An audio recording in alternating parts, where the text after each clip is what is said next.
wala man tayong superpowers. Gaya ng mga superheroes, ng mga paborito natin. Kasi na Spider-Man, Batman, Superman! Superman! etc. Superman! Si Zimata, napanood ko yun. Alam niyo ba isa sa atin, pwede maging superhero. Itong mga kapamilya natin superheroes na sinasabi ko, kaya itong mga magbabalog, mga kataho, mananahe, mga kumukuha ng mga video, pinupost sa Facebook, sa internet, yung mga backteller,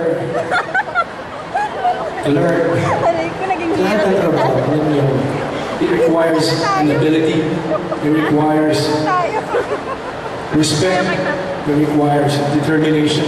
Of course, you want to succeed because of these values that make us superheroes. Kasi yung super ginagawa ng effort para sa ito eh. But, you know what? Hindi biro yung wala kang tulog, especially sa mga nag-work sa call center. Sino mga nag-work sa call center dito? Parang dito. Nang-usap eh. Baka ka pa. Yan yung odd hours when you say sa call center, trabaho sa midnight graveyard shift. And what do they lose? They lose their day. Diba? Basically, nagbabago yung rhythm ng oras mo.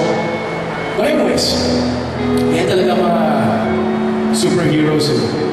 There's a sacrifice. In anything that you do, everything that you do, it requires sacrifice. You know that? But of course, lahat ng superheroes may pakiramdam.